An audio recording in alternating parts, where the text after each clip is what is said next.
Today your clay has been fired in the kiln. It has turned white. It is hard like a stone. We can paint it with acrylic paint or glaze it. If we glaze it, it'll be shiny. After I fire it in the kiln, it'll be safe to eat or drink of. If you use acrylic, it won't be shiny, but you have more color choices. So if I were to use acrylic paint, this is called your paint palette. To take off the lid, you push the white part down, lift it up, put it underneath the back. Now your clay is very thirsty, so it's really going to soak up all the paint.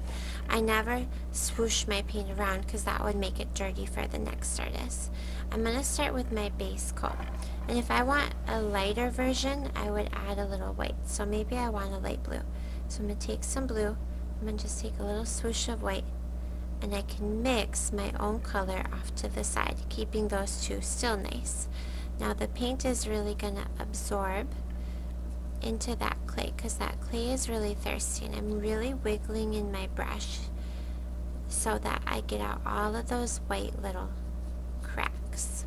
So I'm doing my best craftsmanship. I'm taking my time. I'm doing my best job. Now when I want to switch colors, I need to really wash my brush. I push my brush hard on the bottom of the cup, getting out all of that paint. I wipe it on the lip, and then I dry it really well with the towel. This paint can stain your clothes, so it's important to push up your sleeves and to make sure we have a newspaper. This paint, because it can stain, it will stay on your clay forever too. It's called acrylic paint. So I'm doing my best job. I'm rotating it so I get out all of my white spots. And I do my best artwork. Taking my time, focusing on my clay, and doing my best job. You can also paint the sides too. And we really wash our brush, wipe it on the lip, and then rinse it out with the towel so that your brush hair is clean for a new color. Now if you wanted to use glazeware will not look shiny today. You can pick which color you would like. I think I'll choose blue. It doesn't look blue today. It has to be fired back in the kiln to get shiny. Glaze is like glass, that when I fire the kiln and it gets to a high temperature, it'll turn into a glass.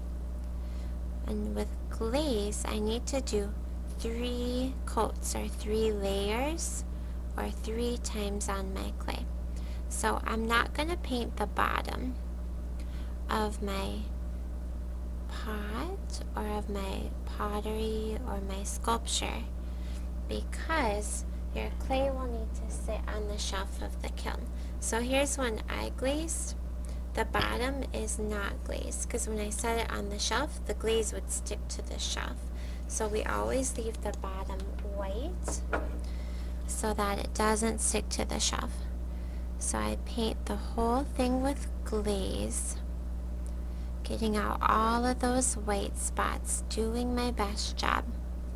And I gotta paint it one time, all the way around, getting out all those white spots, really pushing in your brush, and then you do it again 2 times, and then you do it again 3 times. So 3 layers of glaze. So you'll have to count in your head how many times you glazed your pot or your sculpture or your slab or whatever you made, doing your best work. Okay, so that was 2 times. So now I need 3 times.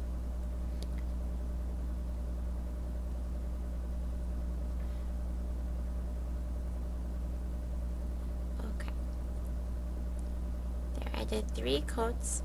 Now I'm going to take a sponge and just clean up the bottom. That way when I set it on the shelf in the kiln, there's no glaze on the bottom, so it won't stick to the shelf. So they don't dry out. I'm going to return my art supplies. I'm going to make sure there's a clean newspaper for the next artist.